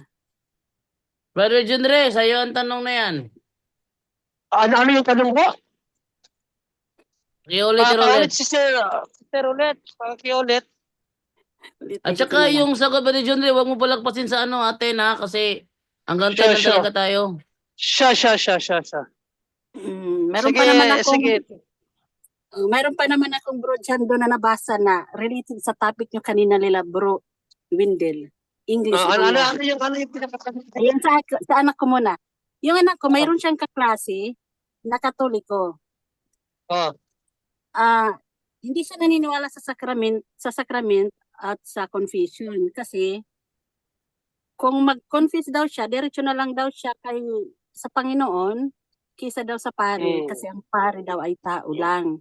So ngayon ang tanong ng anak ko, kasi sinabi naman daw niya, dinefend naman daw niya yung nalalaman ng anak ko ba na para ma-defend niya ba yung natin. Pero ayaw maniwala. So ang tanong ng anak ko, meron ka bang dyan na pwede ko siyang maano ko sa kaklase ko na ma-defend ba natin yung Catholic faith natin about sa confession? Sabi ko, sige, itanong ko na lang para kayo ang makasagot, iparinig ko sa anak ko na lang. So mayroon siyang kaibigan pala na Katolikong born again. No? Yes. Yan ang Sabi aral. ko sa kanya. Yan ang aral ng mga born again, no? Direkta sa Diyos. So ganito yan, sister. Una,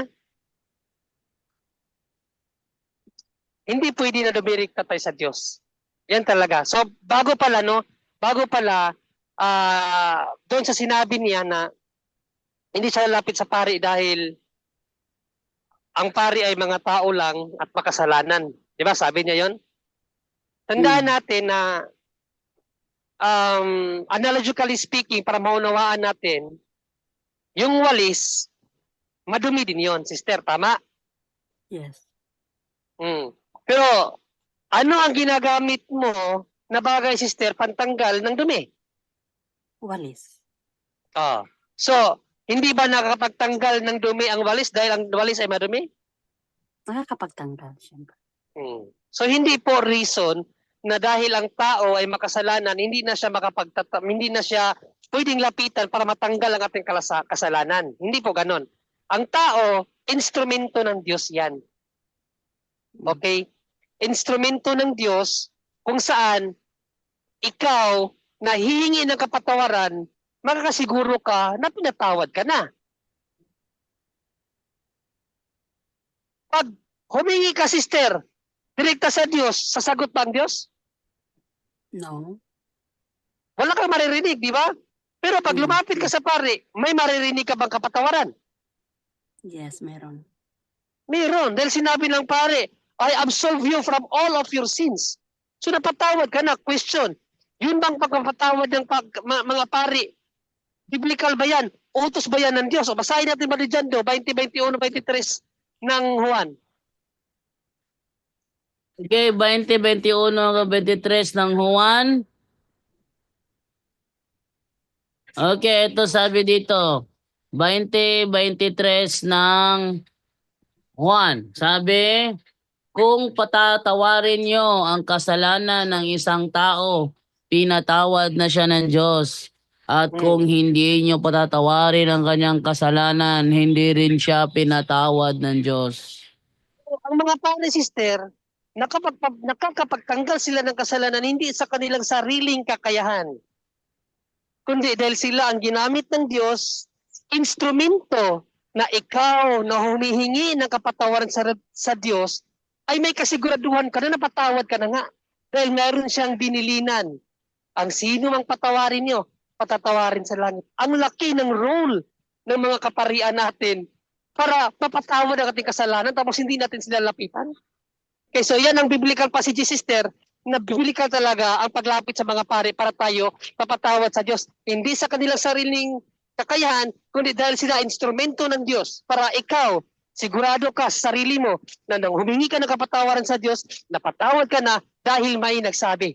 At yun ang mga pare. Ngayon, second objection, direkta sa Diyos. Question, sabihin mo sa anak mo, tanungin niya ang kaniyang kaibigan na Katoliko na born again, kung nakikinig ba ang Diyos sa mga taong humihingi sa kanya ng kasalanan na may nakikinig ba ang Diyos sa mga taong may kasalanan?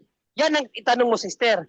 Kung may mabasa ba siya sa Biblia na nakikinig ang Diyos sa mga taong may kasalanan. Okay? So, basahin natin Marijando ano ang wika ni Isaias. Isaiah 59:2. Ano yon? Isaias? 59:2. Okay, 59:2, sabi ganito. Ang inyong mga kasalanan ang siyang naglayo sa inyo sa Diyos, at yon ang dahilan kung bakit niya kayo tinalikuran at ayaw nang makinig sa inyong mga dalangin.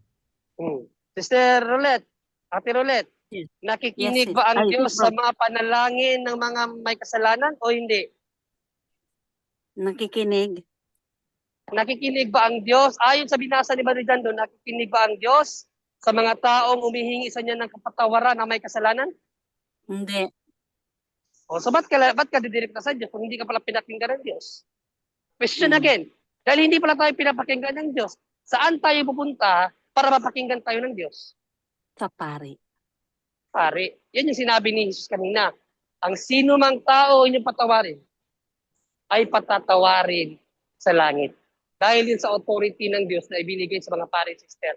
Kapag nag-confess ka sa pare, pag sinabi ng pare, I absolve you, then you are already absolved. Na patawad na rin. So, yun lang, Brother Jando. Brad Jando? O yun, Brother Wendell? Oo.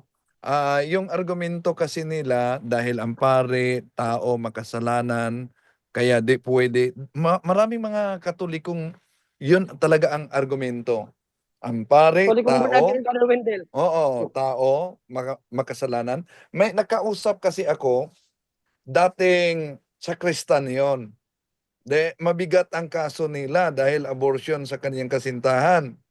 So, hinikayat ko siya na magkumpisal. Noon pa yon, dahil bishop lang ang pwedeng mag-absolve noon, no? Hinikayat ko siyang magkumpisal. Yung kasintahan niya paulit-ulit, pabalik-balik na sa ospital dahil sa naganap na abortion. Okay. So, ang argumento niya, bakit ako mangungumpisal sa pare na ang pare, katulad sa pahayag ni Sis Rolet talaga, ang pare, tao lang yan, ay magkasala din yan. Kaya, ang sabi ko sa kanya din, Sis Rolet, di po ba pabalik-balik na kayo sa ospital?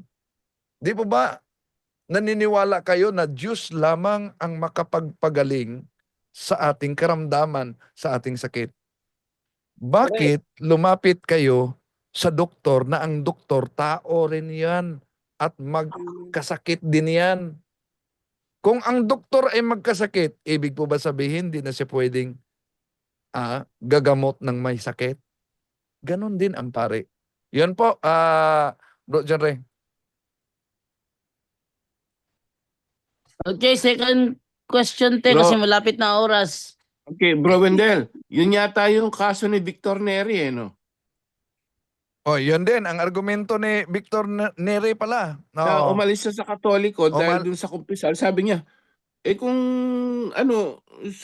kanino magkukumpisal sa pare, sabi niya, no, Katoliko ako, kaya naging INC daw eh. Oh, at Tapos, sabi pa niya, paano yung pare? Sabi niya, saan Ang- siya mangungumpisal? Sabi niya gano'n. Wala siyang alam. oh, di ba ang pare umano mangungumpisal direkta sa Diyos. Di niya alam Oo. na ang pare mangungumpisal sa kapwa Sa pare. kapwa. Ang obispo Even mangungumpisal po- sa pare. Even Pope Francis, sa mga hindi pa nakakalam, nagkukumpisal yan si Pope Francis doon sa mga assistant niya ron. Lahat sila nagkukumpisal, nagkukonfess yan, kahit mga Santo Papa, Cardinal, Bishop. Kanino sila magkukumpisal? Sa kapwa nila pare, kahit yung mga bababa sa kanila, basta pari pa rin yun, isa lang naman ang ano nila. No, yung authority nila to absorb sins. Iisa lang yun, wala sa ano yun, wala sa hierarchy yun, wala sa taas ng ano. Yun ang ano ni Victor Neri, kaya umalis daw siya. Yun ang naisip daw niya, kaya pumunta sa SciNC. Kawawa naman na naligaw siya. Sister Let. At eto pala, sabi ni Father Retikis sa akin, Father Juliano Retikis, happy birthday sa Katedral ng Cagayan de Oro. Ang dami umanong nangungumpisal dahil sa pakikinig sa ating punto por punto. Diyan sa Amen. Katedral ng Cagayan de Oro. At sabi pa ni Father Retikis, ang daming nagsosurrender na mga anting-anting. Maliban na nangumpisal dahil sa punto por punto. Amen. Praise the Lord. Amen. Sister Let. Ay, salamat po sa mga sagot niyo po. Mayroon pa po ako. Itanong ko lang, Bro Windel, yung anak ko, kaklase rin niya, may nagbigay daw na satanic rosary sa nanay niya habang naglalakad sa daan. Yung cross daw, yung likod may ahas. Ang tanong po ng kaklase niya, paano daw niya po ito itatapon, ililibing? Hindi rin niya daw po alam. Mas mabuti na i-surrender niya sa pare na lang dahil may case kami dito na siya mismo ang nag-dispose at dahil wala siyang alam kung paano ang proper disposal ng naturang object, siya ang inaatake mismo. No, grabe ang atake niya. So, mas mabuti i-surrender na lang sa pare. Kung meron silang exorcist, mas mabuti. Ano kung hindi tanggapin ng pare? Ano lang naman. Just in case Tatanggapin lang po, talaga yan. para naalam ko na ang sasabihin. Well, kung di tanggapin man, o wala silang exorcist, una, dapat mangungumpisal para protected sa grasya ng Diyos. Pangalawa, prayer for protection. Prayer to break the consecration and holy ties sa naturang object. Prayer of deliverance, then ilibing yan, and then pagkatapos niyan, prayer, cleansing prayer. Kailangan po bang gumamit ng sacramental like holy exercise oil? Pwede. Kung saan ilibing, pwedeng lagyan ng holy and exorcise oil o holy exorcise salt. Okay po, Bro Windel. Salamat, Bro Windel. Mayroon pa po pero mahaba ito. Bro Jando, hello po. Nabasa ko lang ito, Bro Jando. Kahit hindi mo sagutin po, ano ko lang para alam niyo na isasagot. Ano ko lang, in-screenshot ko lang po ito sa social media to galing. About ito kasi kanina sa nag-usap-usap kayo diyan nila Bro Windel, naririnig ko lang sa English kasi sabi niya, if the Catholic Church was in the Bible, why can't I find the Catholic Church in your Bible? Why I can find is the churches of Christ in Romans 16:16. If the Catholic Church was in the Bible, why do you pray to Mary when Luke 11:2 says not to? If the Catholic Church was in the Bible, why do you call the clergy father when Matthew 23:9 says not to? If the Catholic Church was in the Bible, why do you forbid the clergy to marry when 1 Timothy 4:1-3 says not to? Yun lang naman. Parang ano to sa inyo kanina? Usapan niyo po. Okay, mas maganda te dahil 9:53 na i-chat mo na lang sa akin yan Yeah. sa I-send ko sa'yo. either sa WhatsApp. WhatsApp. I-send Para ko sa'yo to. mabigyan natin ng ano te ng ano yan ng kasagutan. Okay sa mga darating natin na live. O di kaya i-topic ko yan sa straight to the point, pwede rin. I-send ko na lang sa'yo, bro. Jando, ito sa WhatsApp mo po. Sige, i-send mo te para maano natin te. May mga ano to, may mga nag-comment pero itong ano lang sa kanya kasi maraming comment dito. Ito na lang sa kanya yung lalaki na to. Sige te. Salamat po, maraming salamat sa mga sagot po kanina at meron po akong maisisend sa anak ko mamaya. Okay, Salamat thank po. you te. Magandang gabi po. God bless us all. Okay, thank you te. Ayan. So hanggang dito na lamang po tayo dahil 9:54 na po. Atin na pong ibigas ng mga kasamahan para sa kanilang mga pasalamat. Atin tingnan sino mga nandito. Okay, Brother Romer, ikaw muna mauna, Brother Romer. Brother Romer. Okay, Bro Jando. So sa lahat ng mga nanonood, unang-una, maraming salamat sa Diyos at sa mahal na ina, sa Virgen Maria, at sa lahat ng mga nakikinig ngayon. God bless us. Good night and Ave Maria. Back to you, Bro Jando. Kaya na may bigyan naman ngayon kay Brother Junre naman. Brother Junre. Yes, Brother Jando, maraming salamat. So, congratulations pala, Brother Wendell, sa napakagandang presentation kanina. Sana marami ang natuto, no? Naka-live din yun sa Kaabay kanina para yung mga hindi makapasok sa Zoom at least marinig pa rin yung apologetic seminar na nangyari kanina. So maraming salamat mga kapuntos sa walang humpay na pagsunod at pagsubaybay sa programang Punto por Punto. At sa mga kaabag din, maraming salamat din sa inyong mga kaabag sa walang humpay na pagsubaybay sa Punto por Punto dyan po sa ating channel, no? Mga loyal na kaabag, maraming salamat po sa inyo. At sa mga nagtanong, maraming salamat din. God bless us. See you tomorrow. Back to you, Brother Jando.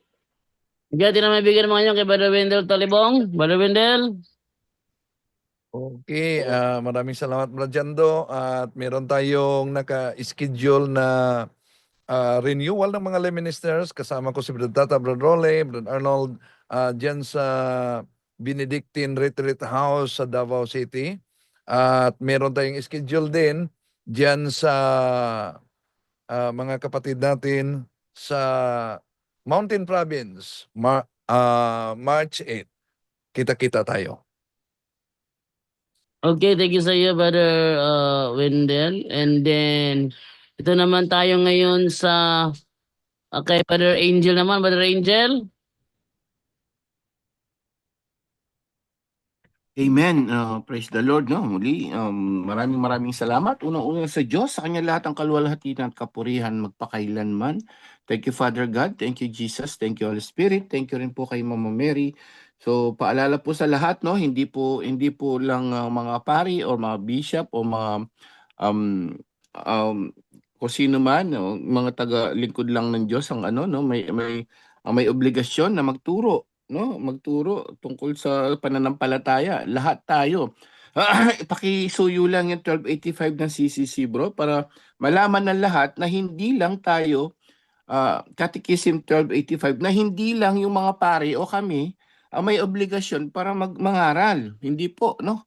Tingnan natin, lahat ng mga nabinyagan at nakumpilan 1285 na CCC. Utos po ng simbahan yan, hindi lang po kami o mga pari ang dapat mag-aral at mag-spread ng turo ng simbahan. Very strict po ang diyan, hindi lang alam ng mga tao to eh. Kaya akala nila pampari lang yan, pang jando lang yan, CFD lang yan, hindi po. Lahat obligado. Tingnan natin huling natin, paalala sa lahat dahil nga doon sa magmula kanina, apologetics, bakit tayo nag-aaral ng apologetics? Plus ngayon, yung mga nagtanong tungkol dyan, kung dapat bang turuan ng mga bata, yung mga no? O mga bata lang ba? O sino ba dapat turuan talaga, no? Ano ba talaga obligasyon ng mga tao, actually tao. Okay. Ito sinasabi dito sa 1285, baptism, the Eucharist, and the sacrament of confirmation together constitute the sacraments of Christian initiation, whose unity must be safeguarded. It must be explained to the faithful that the reception of the sacrament of confirmation is necessary for the completion of baptismal grace, for by the sacrament of Una, yung kanina, no, yung confirmation Brother daw Angel, wag masyadong necessary. mahaba ha. Yes, so yan po yung necessary, sabi rito, necessary for the completions of the baptismal. So napakahalaga pala ng kumpil natin. Ngayon, bakit pagkatapos yan, anong obligasyon na ng mga tao? Panghuli, bro. Okay, bro, panghuli, yung kanina. for by the sacrament of confirmation, the baptized are more perfectly bound to the church and are enriched with the special strength of the Holy Spirit. Hence, they are, as true witness of Christ, more strictly obliged to spread and defend the faith by word and deed. Ayun, ano sabi dyan? Sa lahat na nakikinig, more strictly obliged. Talaga kailangan strictly obliged, hindi lang yung pala mandatory siya. So,